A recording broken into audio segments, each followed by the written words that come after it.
What's going on, everybody? Welcome to our very first YouTube video. We're basically going to cover everything remote cleaning. So what it is, how we started, and how you can start one for yourself. For those of you who don't know or haven't seen our videos yet, my name is Zach. I'm Lucas. And together we have been running our remote cleaning service for almost 2 years now.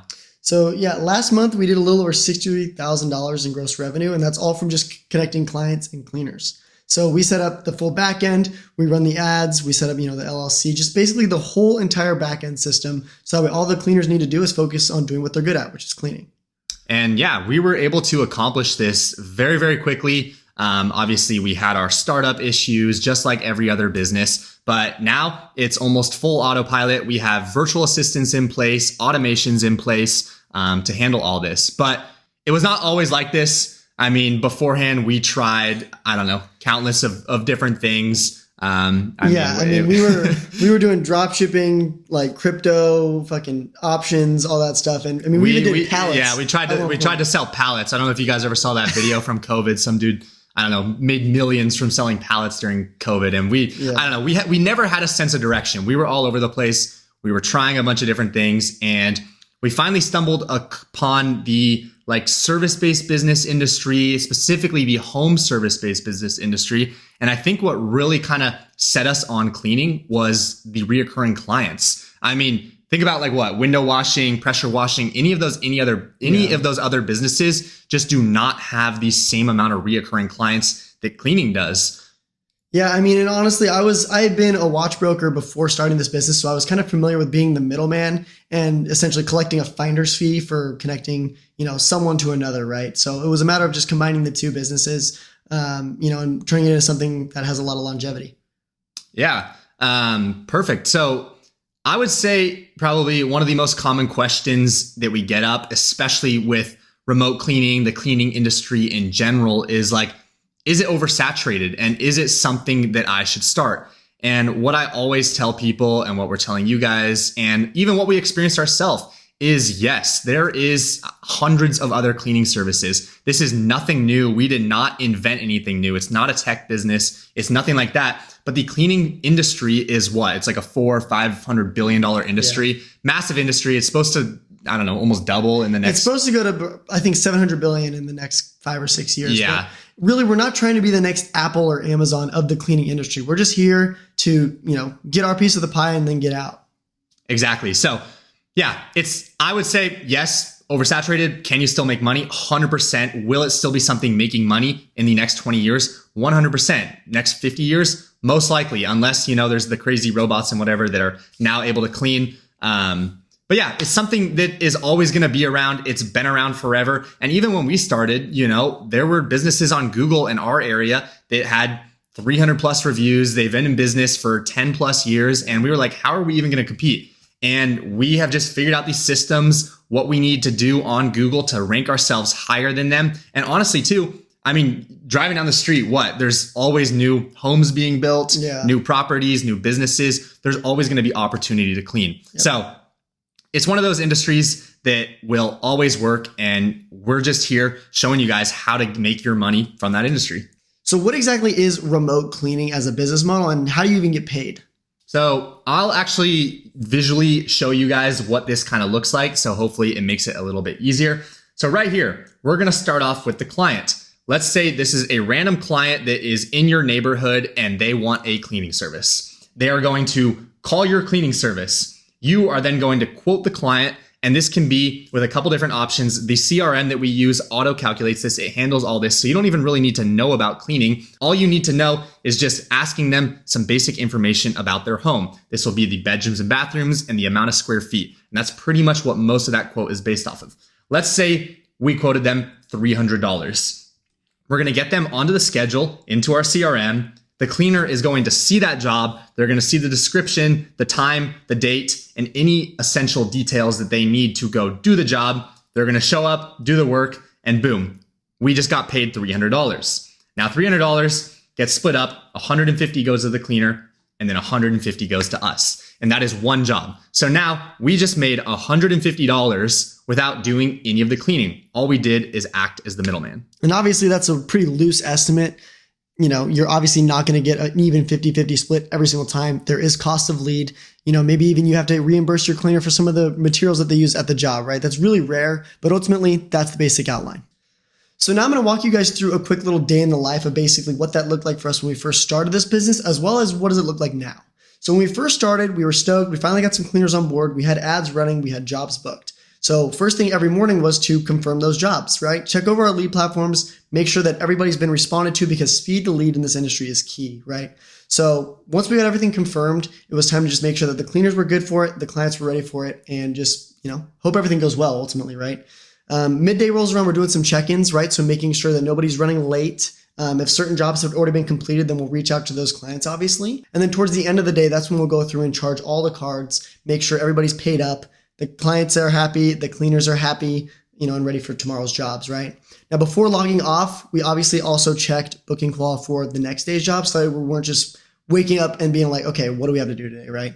But that's pretty much it. I mean, it's just a matter of rinsing and repeating that whole process. It is tedious when you don't have those automations in place, which brings me to where we are now with a team of 3 full-time VAs handling, literally everything. Yeah, pretty much do everything for us. They're doing all the phone calls, any of the boring back-end work. If something goes down on the website, they're first on that, and they just report to us with pretty much everything. Obviously, we still handle like major customer service issues. We're the ones handling the payments, so we pay out the VAs as well as the cleaners. But that's about it. I don't know, on average, we work 2-3 hours a week on the business. Obviously, starting up, it wasn't always like that, because you are going to be the one in that business. You're going to be the one actually handling those phone calls. So throughout the day, doing everything that he just said, you're also waiting for more phone calls to come in. You're waiting for if any new leads were to come in. But now, having the VAs in place, everything is handled by them. So yeah, and that's where you want to be, like Zach was talking about. It's just like being in that position, it's going to suck for a little bit, but knowing the ins and outs of your own business makes it even 100 times easier to iterate that to a VA when you bring them on board, because you're going to be creating an SOP for them, right, when you bring them on. So all that stuff I just talked to you guys about, that whole day in the life, that's what you want to iterate to them, and that's what they should be doing on your behalf. As well as, experiencing it yourself firsthand really kind of gives you the upper hand on a lot of these things, because when you go to explain this to a client, you explain it to someone else, if you don't know what you're talking about with your business, or for example, a clean, you don't need to know about the cleaning itself. But if a client is calling you and you don't even know what to say on the phone, or you don't know to tell the VA what to say, it's going to be really, really difficult. So experiencing it yourself first, I think, is a blessing in disguise. I think it helped us out a lot. It gave us sales skills. It gave us a little bit more confidence. It makes us more comfortable talking on the camera. So I think ultimately, starting off yourself is huge. Yeah. All right. So enough of all this talk. You guys are here for one reason. You want to know how to start your own. So let's go ahead, jump right in, figure out how we can actually start one for yourself. And we're going to break it all down for you right now. All right, so here is the overall kind of blueprint. And yes, I know this looks a little bit intimidating, but I have it split up into a couple different sections. So the very first month is going to be all the back-end work. That is actually establishing everything.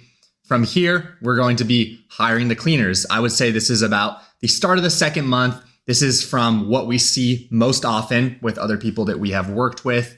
Middle of that month is going to be when you're actually running the advertisements. And then the end of that second month, you can probably expect your very first clean. And obviously things happen. Things are not going to go perfect. So this is just on an average. We've seen people do it a lot quicker. We've seen people do it a lot slower. In our case, we were figuring everything out on our own, and it took us a little bit longer. But for these people right here, this is about what we're seeing on average. Anyways, jumping right in to the very first thing, it's going to be actually figuring out a name and figuring out a logo. This is a pretty fun step of the business, but I would say from personal experience, do not hyperfixate on the name or the logo too much. Any name will really do. It is a cleaning service. You don't really want to separate yourself that much from a cleaning service. So don't name it some kind of crazy sounding tech business. And it's not Amazon, what we continue to talking about. It's a basic name. Include the word cleaning in it. Make it look like some sort of cleaning service. I have a list of a couple different good and bad kind of logos and names. Obviously, do not name your cleaning service. you probably want to put some sort of name. Even if your name is Adam and you go Adam's Cleaning Service, that's significantly better.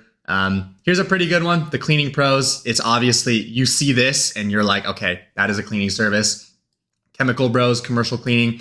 Here's ours. We took a little bit of a different route. We have a specific name that we use as well as a logo, but we love that. It looks modern, it looks clean. And yeah, that is pretty much the name and logo. So next piece, crucial, right? This is going to be establishing your business from a legal perspective. So first thing, get that LLC. And the name and logo kind of go hand in hand with this LLC. You obviously don't want to get dead set on a name and then find out that the LLC name is already taken. So this LLC is going to protect you both financially, legally. It's just the main thing is just to separate yourself from the business, right? You want to keep everything separate. So you're also going to be able to get this EIN through having an LLC, and that's going to allow you to get a business bank account, which is going to be pretty much the heart and soul of this whole business, because you're going to want to use that business bank account to pay for everything for write-offs. So LLC, main thing, don't overpay for it, right? A lot of these third-party companies are selling LLC packages where you get a registered agent and a PO box and so you get the EIN. You also have to pay for the EIN. You can do it yourself and pay for just the LLC and set it up yourself. I mean, you guys have probably gotten the ads from all these other things like, let me set up your LLC for you. And then they're going to charge you $1,000 to do what would take you, 10 minutes? 10 minutes. Yeah. And EIN costs no money, right? It's free. Your EIN is free on the IRS website. So, and that's, again, all you need to do with that EIN is plug it in for your business bank account. You're also going to need the EIN for payment processing and insurance, which we'll get into later down the line. Perfect. So yeah, now once you guys have that set up, that's pretty much the basics of your established business. All right, so a domain and Google Workspace. So for those of you who don't know what either of those are, domain is just going to be your website handle. So so-and-so.com, yourcleaningservice.com, whatever it is, that is what the domain is. You can get that on Namecheap for $5. Once again, this is another one of those things that there's a bunch of companies that can totally overcharge you for it. Just go on Namecheap, get it for $5. Every domain on there is typically $10. They offer first-time customers $5 off. $5 domain. It's pretty hard to beat. You're then going to take that domain and head over to Google Workspace to get yourself a professional email. And once again, every business should have a professional email. Think about when you're contacting Nike, right? You're not contacting Nike@gmail.com. You're contacting support@nike.com or whatever little user they're putting there. And that's exactly how you want your cleaning service to be. So sale@yourcleaningservice.com, contact@yourcleaningservice.com. That's what is getting set up right here within Google Workspace. It's Google, so it pretty much walks you through it. It's pretty straightforward. Head there to set that up. Next, we are going to need some insurance. So insurance can be about $30 a month. I don't know. What do we pay? $30 a month? About $38 a month. Yeah. No, I think it's even less than that, actually. It's pretty cheap. And this will give you $1 million of general liability insurance. Every business is going to need insurance. You're going to need to use it to get on Google, on certain platforms. You're going to use it to protect yourself, obviously, in case for whatever reason, anything were to happen. Get insurance, really not anything else to that. So now we're going to jump into getting a business phone number. Obviously, you don't want clients calling your personal because that gives them the freedom to call you whenever they want, right? So with a business phone number, you can set your business hours, right? Make it so you're not receiving calls before 8 a.m. and after 8 p.m., right? Just from a professional standpoint, right? Now, this is, as you can see, $17 a month. Right here, we use Quo, used to be OpenPhone. But basically, it's also just something that keeps your business professional, right? You could set up a custom greeting on there. You could have this advertised on any platform you want. And it auto records the calls. Yeah. And this has saved us so many times. Not only one, because sometimes, things happen with the internet and all of a sudden we get off the call and we forget their address or whatever it is. And we go in and we're like, oh, here we go. Reapply that info and we're all good. Or for whatever reason, the client were to call back and they were unhappy and they're like, hey, this is not what I did. And we'll go back on the call and be like, no, this is exactly what you said, Yeah. And it's just a good thing to protect yourself. And yeah, you don't want your personal phone number all over the internet. So Get a business phone number. The last thing with the business phone number is when we first started, especially with a partner, it's super convenient because we will both receive the call and it's literally the first person to answer it. So if for whatever reason I am busy, I'm downstairs, I'm away from the phone, and he gets the call, he'll answer it. Vice versa, I can answer it. And it just makes it a lot easier to be able to work together. Yeah, it rings on both phones it rings on any phone that you have the app installed on. So now probably one of the most important parts of the business is getting up the CRM. We use Booking Koala. We have experience with other CRMs. I know there's some newer ones and whatnot. I personally have been very happy with Booking Koala. I mean, it's super easy. It does everything. Yeah, it's very well organized and it's very optimized for home service businesses and specifically cleaning services. I mean, you have so much customization. You can let the cleaners clock in, clock out. You can go on the map, see where all the houses are. It auto calculates the prices. You can even build a website through it. It has automations, just everything that you need to keep your business organized. It's got an app for the cleaners to actually download and like go on their phones and check out. And that's where they can access all the information about each job. Yeah. All right. So moving down to the next thing is going to be the website. And once again, this was another part of this business that we got a little excited about. We probably built a little too much on the website that we just don't quite need. So for the website, you can do this however you want. We personally built ours ourselves. You can go through third-party platforms, someone on Fiverr. You could probably use AI. I mean, there's a bunch of these apps with templates and all that stuff. It's not too difficult at all to build one, or just pay someone to build a website. You really just need it to be a landing page where potential clients can see what you offer, how you offer it, and a little bit about your business. Yeah, should just have your services, definitely put some reviews on there and a link to book. Booking Koala integrates really well onto websites, so they can book directly through Booking Koala and you're all set. So now we're going to jump into the payment processor. Now this is going to be how you are obviously collecting and processing payments, but you can also do it so you can have direct deposit set up with your providers. So this is the reason that a lot of clients tend to book with you over these cleaners, because they want professionalism. And what comes with professionalism is obviously a streamlined payment collection software, right? I mean, you could send them an invoice, you have a card on file with them. So if they're a returning customer, you just say, okay, cool. Yeah, you're good to go. The total is going to be, X amount of dollars. We'll go ahead and just charge it up after the clean is complete. And also this integrates well with Booking Koala too. So when a cleaner clocks in and clocks out, you can see the exact amount that they're owed for each clean and then charge accordingly or pay out accordingly on Stripe. There's also a bunch of different, payment platforms. Square is a big one. Stripe is a big one. And there's tons. I mean, you can use whatever you want. And yeah, we don't take any cash, any check. So having a payment processor is huge, because being able to just pay with your credit card, especially in today's day and age, is huge. That's how everybody pays. I mean, you could literally just go Apple Pay it. Yeah.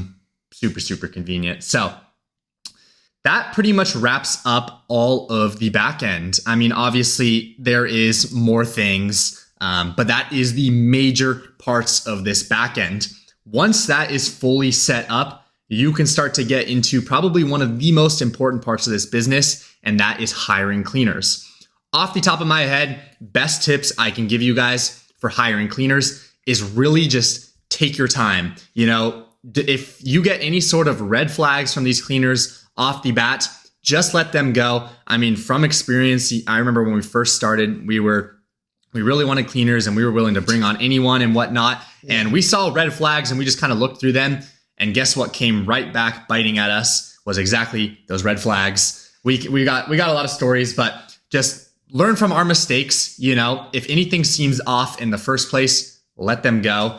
Yeah, I mean, the biggest thing you're looking for with these cleaners is willingness to adopt your systems. I mean, a lot of these guys are coming from, just doing solo cleans by themselves, texting the client, hey, I'm here, and then getting a check or cash at the end of the job. And that's just not how we roll.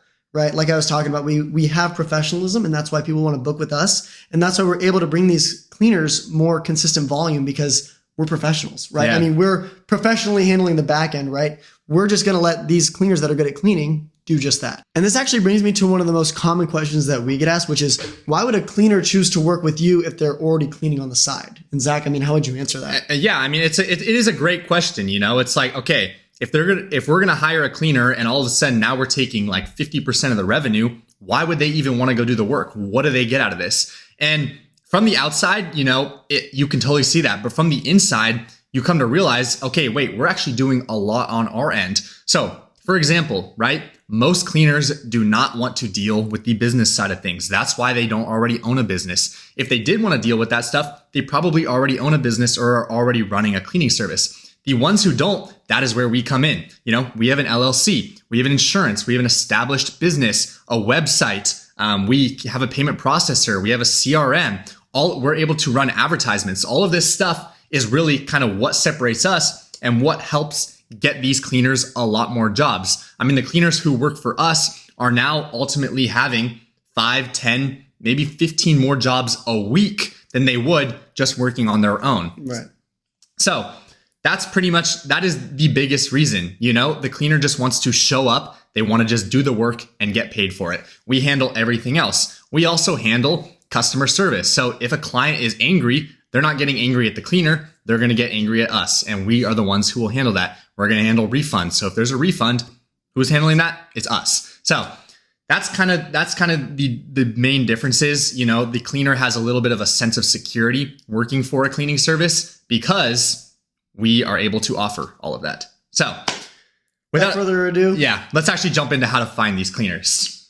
So we use 3 different ways that we have started with and we still use to this date. We've tried other things, but these are what consistently brings us the best cleaners, the most cleaners, and whatnot. So jumping into it, local groups, right? So first of all, Facebook groups, right? This is going to get you in touch with the local community, kind of see what other, businesses are offering. You're going to post on Facebook as a business, right? Say, hey, this is, Lucas with so-and-so cleaning company, right? We're looking for some cleaners to join the team. Let us know if anyone would be interested, right? So you're going to join Facebook again, just basically from a business perspective. Now for Nextdoor, complete opposite, right? If you post on Nextdoor as a business, you lose all credibility and now you're just jumbled up with all those other businesses that are on Nextdoor trying to get in with the community. So you don't want to do that. It's credibility like that.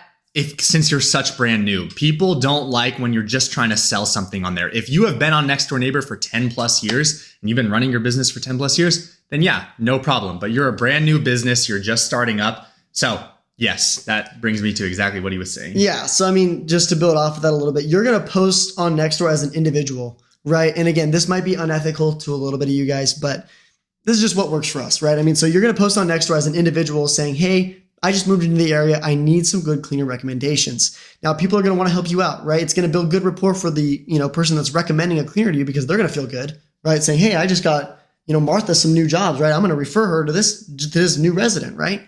Martha gets referred to us. We hit her up, ask if she needs more work. Now, 9 times out of 10, this is a yes. Sometimes even a definitely.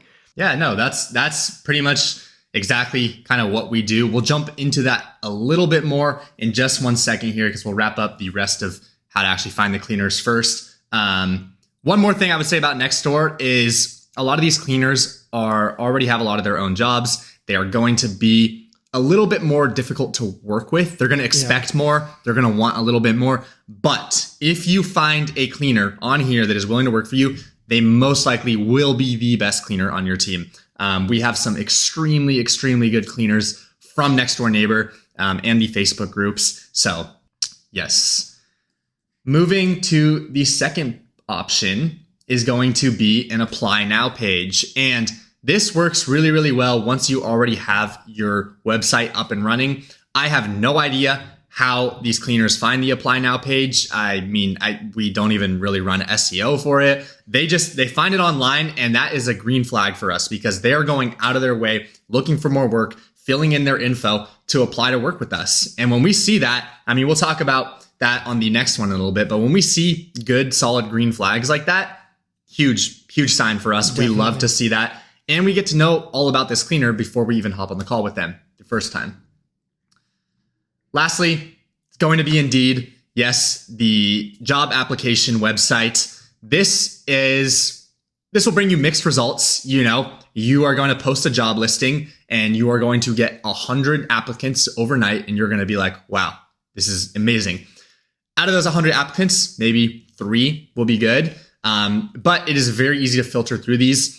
Half of them are just mass applying to every single job and they don't even have any cleaning experience. So just exit, get them out of there. It's very easy to look through the resume, scroll through it. It kind of summarizes it for you. Then that will leave you, with some extras. And you really just kind of got to go through and see who has experience, who makes the most sense. And ultimately, hopefully, you'll get left with 10 or 15 good numbers that you can add to your list. And from all of these, you're going to want to grab those phone numbers, which will then bring you to the vetting and interview process.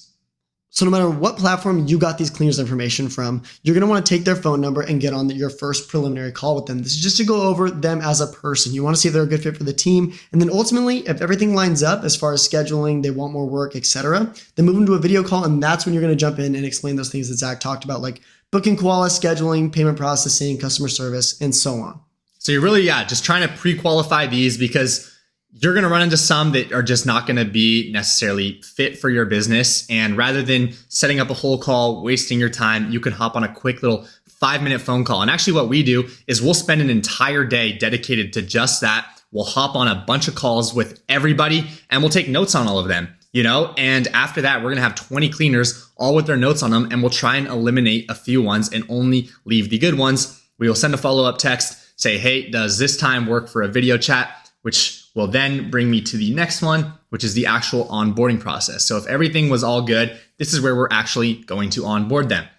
You guys are going to need to send them a W-9 form. You're going to need to onboard them onto Booking Koala, get them into Stripe, which is the payment processor, and that's how they're actually going to receive those direct deposits. And then you're going to want to send them some sort of agreement form, right? Not a contract that's locking them in place, but an agreement form basically stating, hey, you're not going to go behind my back, steal the jobs. You're not going to steal stuff from the clients. Just cover all of that stuff. And then lastly, background checks. We don't background check everybody, but we do tell everybody, hey, are you comfortable getting a background check? If they say no, probably a good sign. Probably a good sign you don't want to bring them on. It's kind of random how we background check. It's really just kind of a gut feeling. If we have a cleaner who has been cleaning for 10 plus years and, they have a bunch of testimonials, a bunch of clients, they're probably fine. But if it's a brand new cleaner from Indeed, we don't know much about them, send them a background check. It doesn't hurt. Once you have, I would say, about 2 good cleaners on your team, I say 2 because just in case something happens to one, maybe one day they wake up sick, they're late, they can't make it, they just totally ghost you. Whatever it is, you're going to have 2. So you'll always have a backup one. It is time to send them on a test clean. A couple different ways that we have done test cleans. We are fortunate enough to have an office space that we can use to test clean at. If you do not, you can use your own home, a friend's place. Just anywhere that's a controlled environment where you can put, a crumpled up napkin behind something to see if they have attention to detail, or leave out your necklace or something, to see if they steal it, right? This is just basically a trial run, right? This is tryouts, right? You're not trying to trap them, you're not trying to, let me leave $100 on the table and see if they take it, because that's just, if you want to go that far, yes, you can. We don't do that at all. And we don't even really do too much of that. It's more so just, okay, did they clean? Did they show up on time? Were they communicative with us? Did they text us? Did they take before and after photos? How did it go? And then you are going to be paying for the labor, because that's not fair to them, but it's very cheap and it really will set you. Yeah. It'll make you more comfortable before you actually get them to the cleaner's house, the client's house. So once all is said and done, it is time for the best part, and that is actually finding the leads. Couple different options that we have for finding leads. We will start with cheap and organic. So, cards and flyers. How do we feel about those? Negative, Ghost Rider. We tried them. We put out probably close to 500 door hangers when we first started up and got nothing, right? But that's not to say they can't work, right? If you're maybe, targeting a very local friendly neighborhood or something like that, I'm sure it could work great. But for us, it didn't work great.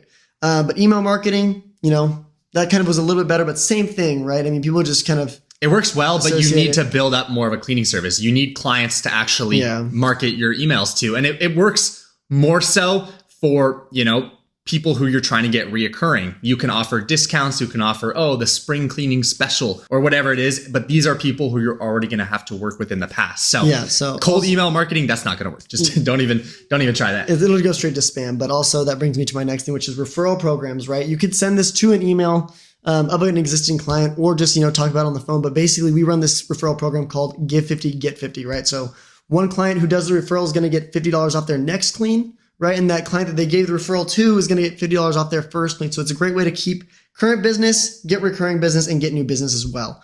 So, and that also brings us to local groups too, just kind of familiarizing yourself with the community, right? So just post almost the same. It's almost the same thing as finding the cleaners. Now you're just finding the clients. So go in there and you want to just come off very friendly. Don't come off as a salesman. Just be like, hey guys, Zach here, just opened up a new cleaning service. Let me know if anyone is interested. Or every single time we log on to Nextdoor, there is someone commenting any good house cleaner recommendations. You can go on there, just say, hey, my name is Zach. I run this cleaning service. Good luck though, because there's a lot of people. There is a lot of people on there, but this is cheap and organic marketing.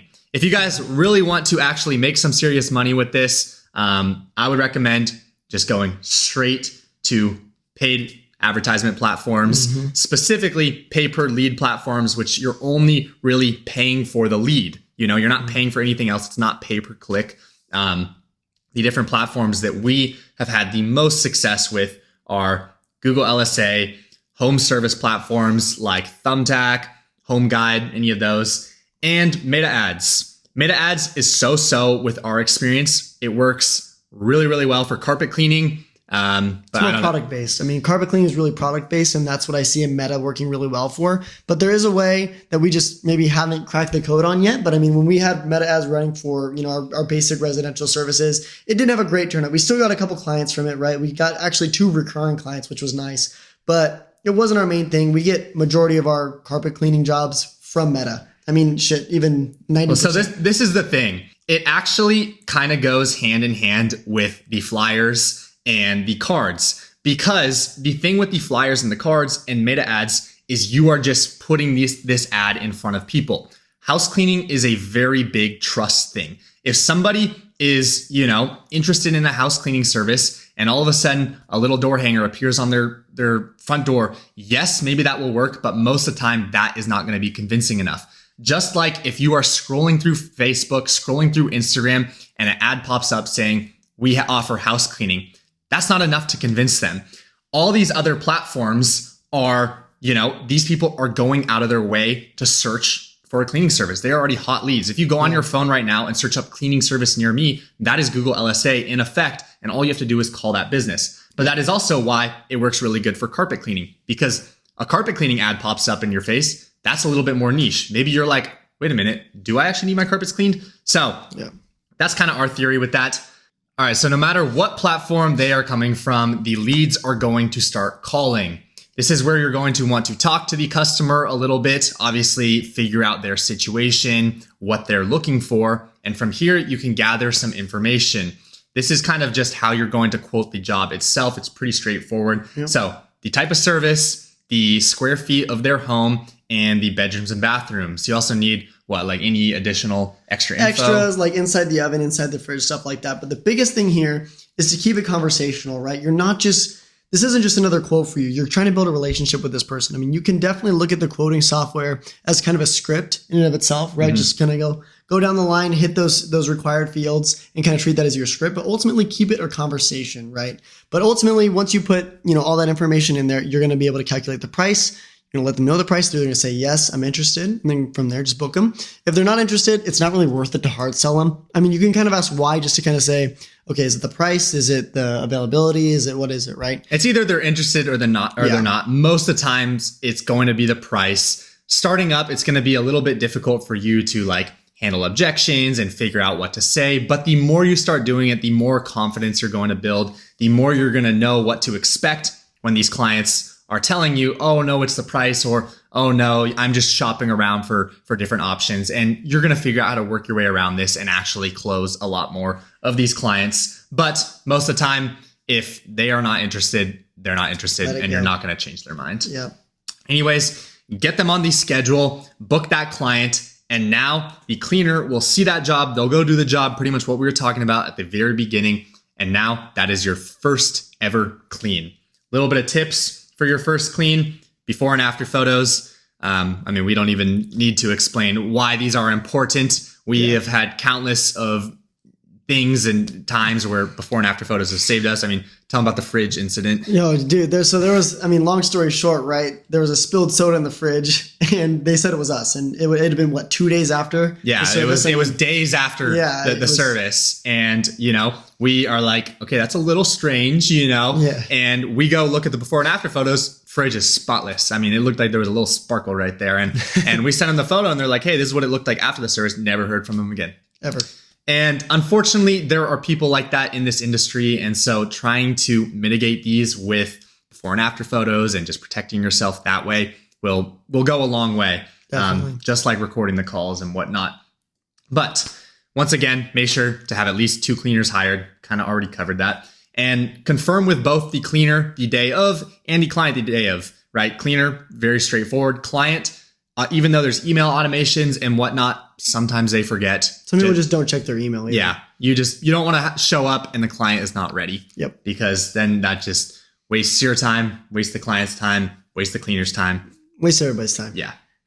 So from here, you now have an operating cleaning service. All you need to keep doing from here is just rinsing and repeating, start hiring more cleaners, start expanding to more locations, and ultimately you'll start making a lot more money, even enough money to the point where what's next? You want to hire virtual assistants, help yourself out. So what actually are virtual assistants? So, I mean, virtual assistants are anybody that you hire to help you virtually, right? They don't need to be personal assistants where they're with you all the time. We hire all of our virtual assistants from the Philippines. Onlinejobs.ph is where we do most of our hiring from. Don't worry about this until you're hitting $20,000 to $30,000 every single month in gross revenue, right? I mean, this is, strictly what you can't handle on your own, right? I mean, like we talked about, it's best to have a firsthand experience with your business, right?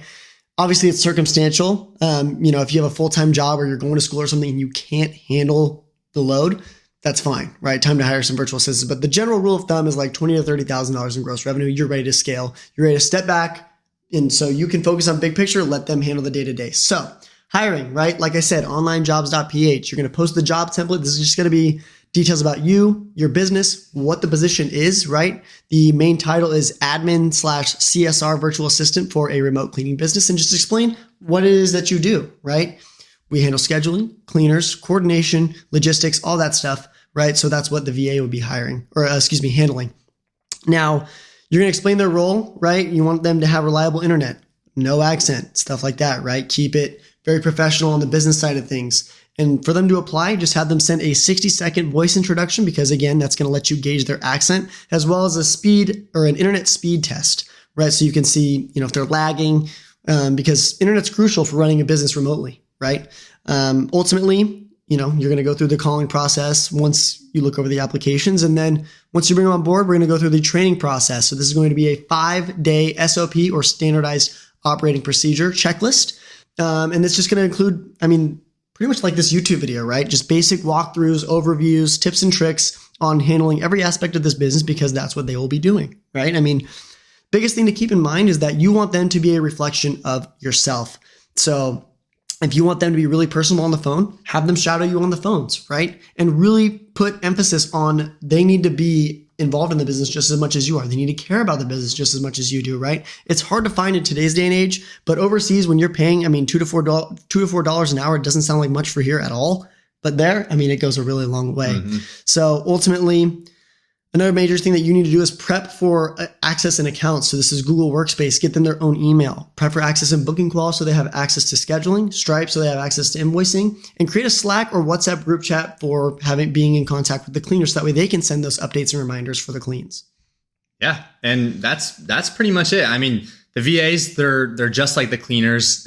Make sure it's someone that you would want to put in front of your client that every time they're going to be professional and they're really going to represent your business.